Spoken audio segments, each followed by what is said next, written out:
Bismillahirrahmanirrahim. Assalamualaikum warahmatullahi wabarakatuh.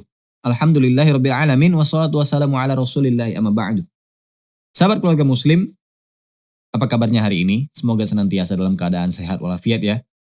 Dan segala aktivitas sehari-hari ya senantiasa dipenuhi dengan zikir, beribadah kepada Allah, dan semoga kegiatan kita itu diridhoi oleh Allah Subhanahu wa taala. Amin ya rabbal alamin. Ya. Kita sudah berada di episode 15 ya teman-teman ya. Dan sudah sangat banyak sekali yang kita bahas bersama-sama. Semoga menjadi wawasan baru kita dan penambahan ilmu agama tentunya. Bersama saya Ruci Ardi yang insya Allah akan menemani Anda semuanya di 30 menit ke depan. Dan dengan 3 narasumber kita yang sudah sangat fakih dalam keilmuannya insya Allah. Namun sebelum ke pertanyaan pertama, saya ingin mengingatkan kembali kepada sahabat kaum muslim untuk terus berdonasi ke Salam TV Peduli agar kami bisa terus mengudara di tengah-tengah umat untuk menyampaikan kebaikan. Dan tidak lupa saya ingin mengajak kepada sahabat keluarga muslim agar bergabung di program ini. Boleh ke nomor WhatsApp 0822 67064546 dengan hashtag Halo Ustadz. Kita akan hubungin Ustadz Rosyid ya.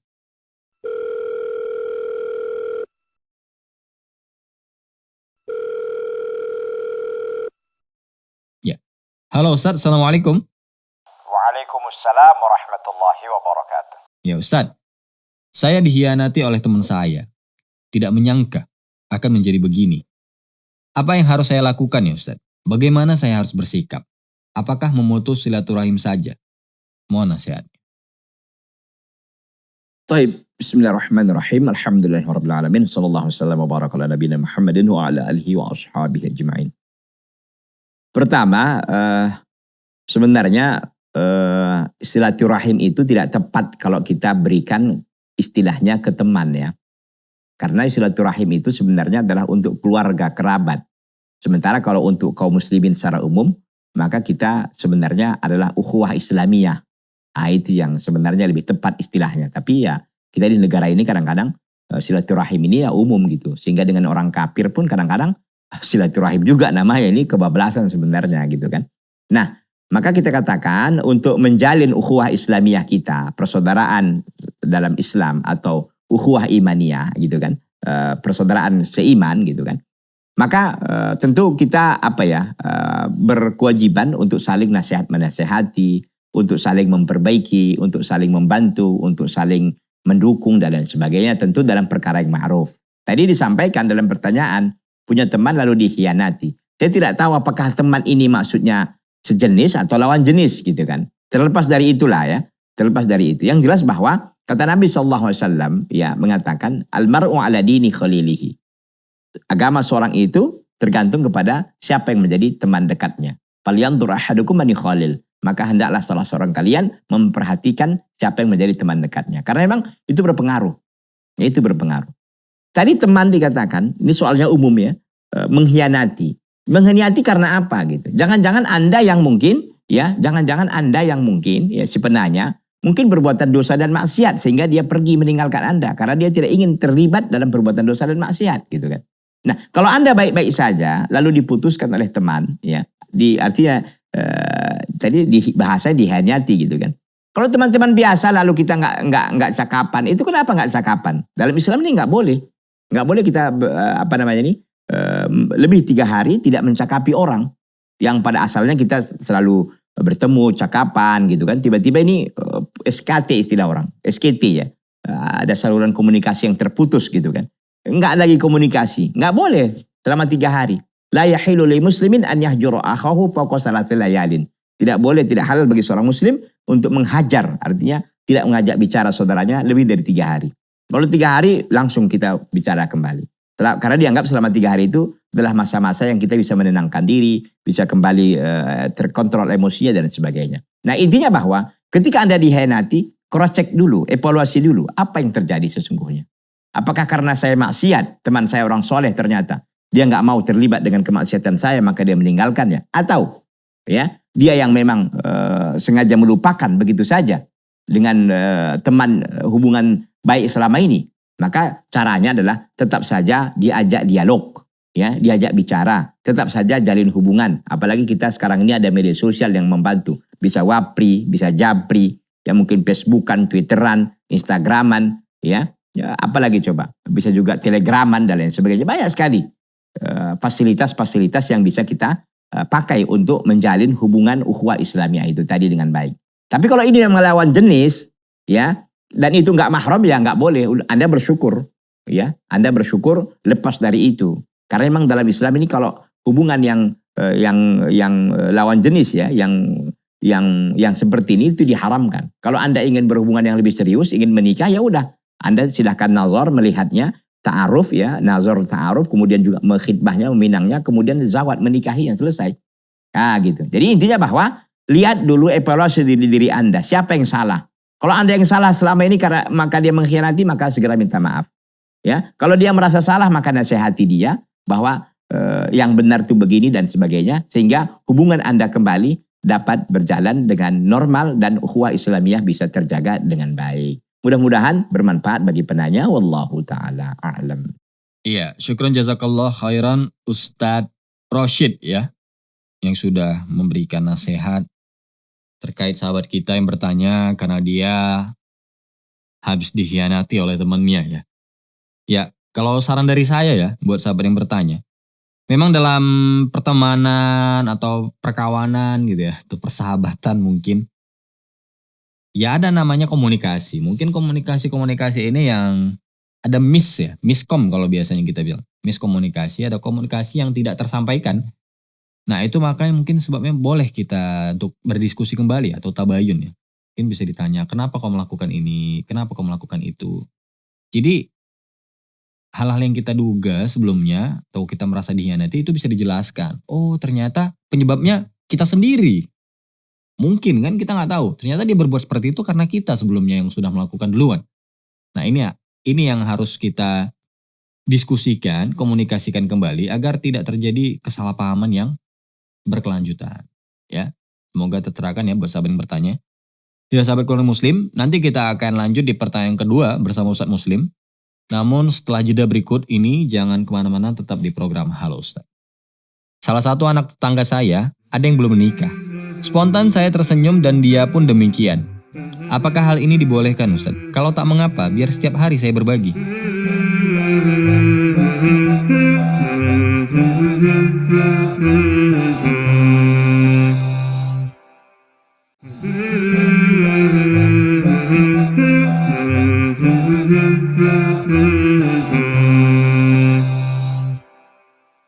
Sahabat keluarga Muslim, kembali lagi di program Halo Ustadz. Ada pertanyaan, insya Allah ada jawabannya. Ya, tadi kita sudah mendengarkan jawaban dari Ustadz Rosyid, ya, di segmen yang pertama tentang pengkhianatan, ya, teman-teman, ya. Ya, ini lumayan perih sih.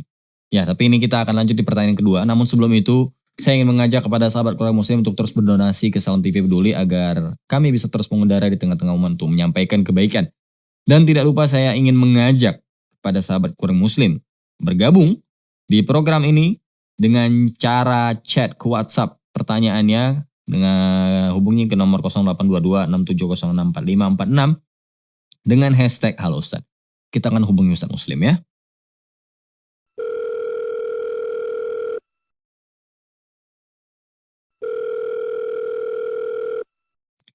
Ya.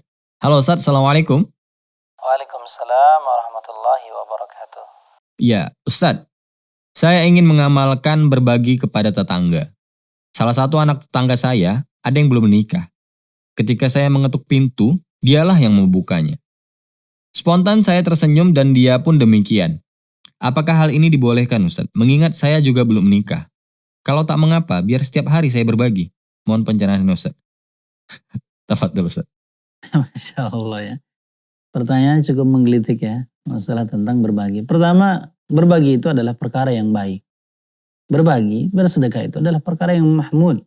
Perkara yang dianjurkan, yang kemudian dipuji oleh Allah Subhanahu wa Ta'ala bagi orang-orang yang berbagi, bersedekah. Nah, tapi kemudian bersedekah harus niatnya hanya kepada Allah Subhanahu wa taala. Jadi banyak orang dalam sebuah hadis dikatakan, ada orang yang berjumpa dengan Allah Subhanahu wa taala pada hari kiamat. Kemudian Allah bertanya, "Di manakah posisimu?" Dia mengatakan, "Ya Allah, aku mudah-mudahan diletakkan di surga. Apa amalanmu?" Dia mengatakan, "Aku adalah qari."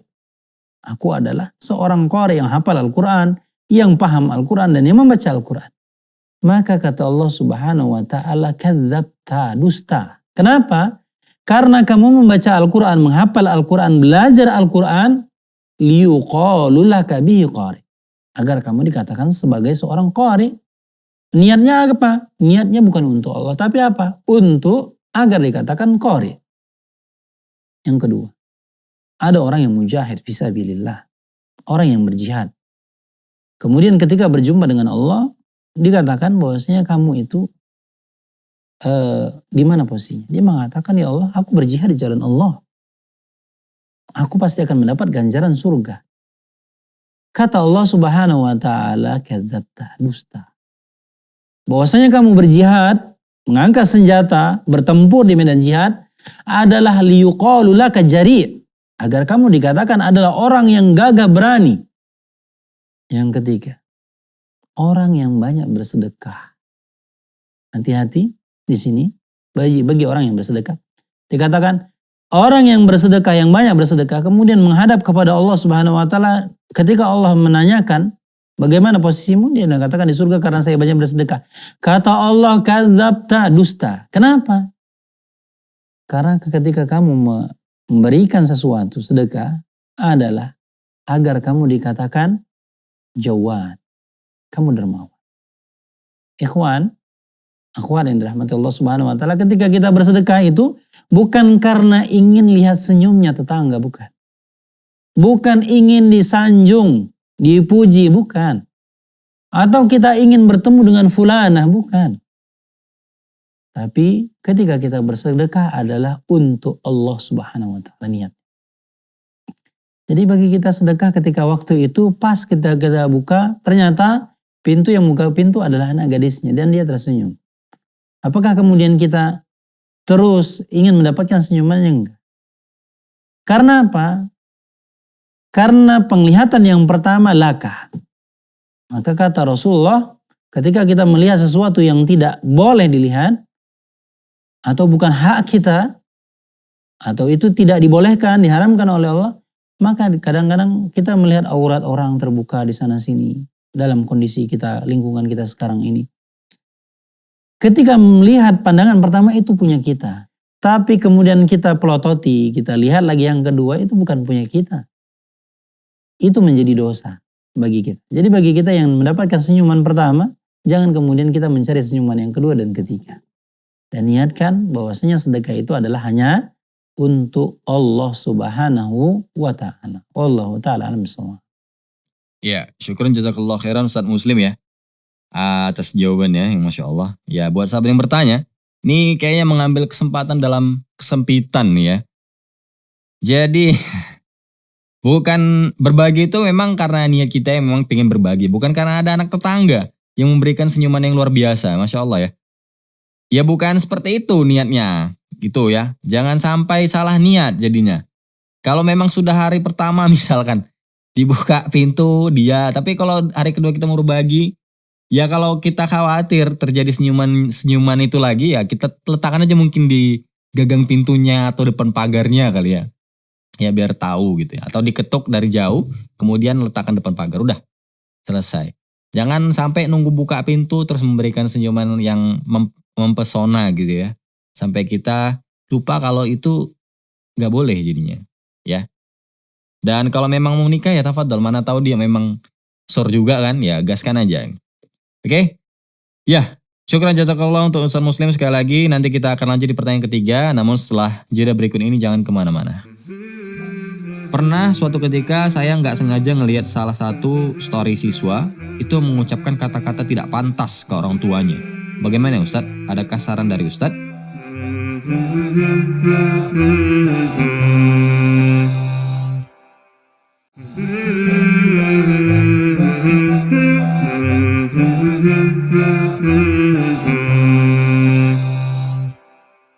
Ya, sahabat keluarga muslim, kembali lagi di program Halo Ustadz. Ada pertanyaan, insya Allah ada jawabannya.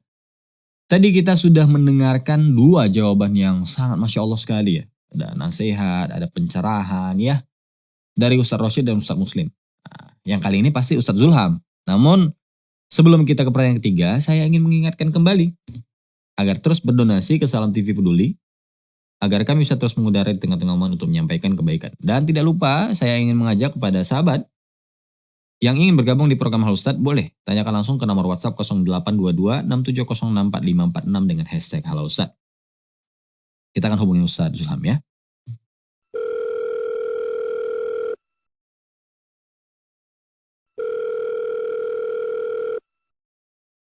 Ya, halo Ustadz, Assalamualaikum. Waalaikumsalam warahmatullahi wabarakatuh. Ya, Ustadz, saya seorang guru. Semenjak pandemi, sistem pembelajaran menjadi daring dan saya pun banyak menyimpan kontak anak-anak didik saya. Pernah suatu ketika saya nggak sengaja ngelihat salah satu story siswa itu mengucapkan kata-kata tidak pantas ke orang tuanya. Kayaknya nih curhat gitu ya Ustadz ya. Curhatnya tapi di sosmed. Saya kurang paham kasusnya apa, namun saya bingung harus melakukan apa karena dia itu siswa saya. Dan itu masalah pribadinya. Namun kata-kata tersebut tetap kurang pantas kalau kita baca. Bagaimana Ustadz? Adakah saran dari Ustadz? Syukran. Pemirsa yang berbahagia rahimani wa rahmakumullah. Secara umum, Nabi kita sallallahu alaihi wasallam bersabda, "Man ra'a minkum munkaran falyughayyirhu bi yadihi, fa illam yastati' fa bi lisanihi wa illam yastati' fa bi qalbihi." Barang siapa yang melihat kemungkaran maka cegahlah dengan tangannya. Cegah ya dengan tangannya. Kalau tak mampu maka dengan cara lisannya, nasihati. Tak mampu maka dengan cara hatinya, dia mengingkarinya. Itulah selemah-lemahnya iman, kata Nabi Muhammad SAW. Sesama kita saja, ya kalau kita melihat kemungkaran wajib kita ingkari. Melihat orang durhaka sama orang tuanya, nasihati dia. Karena apa? Dia melakukannya depan umum dan kita melihatnya. Ataupun orang mengadu kepada kita, nasihati dia. Tidak boleh durhaka kepada kedua orang tuanya. Ini kewajiban kita. Maka si guru ketika melihat dia di HP ataupun nomor ataupun status muridnya sesuatu yang melanggar syariat, apalagi dosa besar yaitu berdurhaka kepada kedua orang tua, ya, maka dia wajib menasihatinya. Dengan cara dia telepon atau dia panggil 4 mata, nasihati. Jangan sampai si anak murid tersebut ya jauh kepada perbuatan maksiat yang Allah benci. Dan dia antara kewajiban kita guru juga bukan hanya mendidik akal mereka. Bukan hanya segi kognitif yang kita perlu bina, tidak. Tapi akhlak, mental, dan karakter mereka juga perlu kita untuk membinanya. Ada murid yang salah, murid yang menyimpang, maka kewajiban guru adalah menasihatinya. Karena kita tahu bahwa murid-murid kita merupakan investasi akhirat kita. Mengajari mereka ilmu agama, memperbaiki akhlak mereka, kemudian mereka menjadi anak-anak yang soleh, anak-anak yang berbakti, mereka dapat pahala, kita juga sebagai guru mendapatkan pahala yang sama karena mendidik mereka. Inilah yang perlu disadari oleh para guru juga, ya bukan hanya sekedar mentransfer ilmu pengetahuan, tapi juga guru bertanggung jawab ataupun memiliki peran yang sangat penting untuk mendidik ya karakter dan juga akhlak para peserta didik mereka.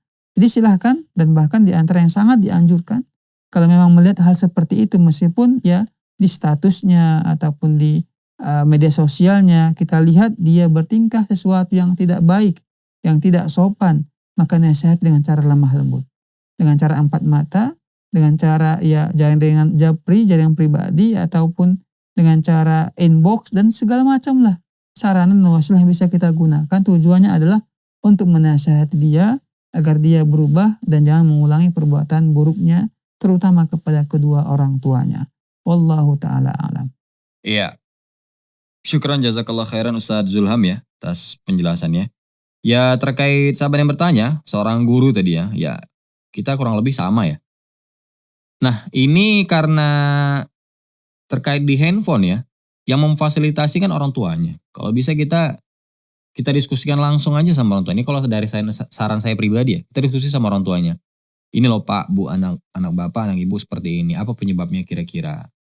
Nah karena gini, kita sebagai orang tua yang sudah memfasilitasi anak-anak kita harus pantau juga apa yang sudah kita berikan. Karena kita nggak tahu kan, dalam genggaman dia ini, apa yang dilihat dia. apa yang tontonan dia, ya, apa yang menjadi panutan dia, seperti itu. Kalau dia nontonnya YouTube tapi kajian, ya bagus. Kita sebagai orang tua bisa dinasihatin dia kalau kita melakukan kesalahan, kan seperti itu. Tapi kalau yang ditontonnya hal lain, misalkan dia nonton YouTuber yang yang omongannya kasar, ya mungkin dia meniru dari hal-hal yang demikian. Nah, ini harus kita pantau bersama agar anak-anak kita bisa terus mencerminkan akhlak yang baik, ya. Semoga tercerahkan ya buat sahabat yang bertanya. Ya, sahabat Quran Muslim, sebelum saya akhiri, saya ingin mengingatkan kembali pada sahabat Quran Muslim agar terus berdonasi ke Salam TV Peduli, agar kami bisa terus mengudara di tengah-tengah umat untuk menyampaikan kebaikan. Dan tidak lupa, saya ingin mengajak kepada sahabat Quran Muslim yang ingin bertanya dan memerlukan jawabannya dari sudut pandang agama, boleh tanyakan langsung ke nomor WhatsApp 0822 67064546 dengan hashtag Halo Ustaz. Akhirnya saya Ruci Ardi bersama dengan seluruh kru yang bertugas pamit undur diri. Kita tutup dengan doa kafaratul majelis. Subhanakallahumma wa bihamdika asyhadu an la ilaha illa anta astaghfiruka wa atubu ilaik. Assalamualaikum warahmatullahi wabarakatuh.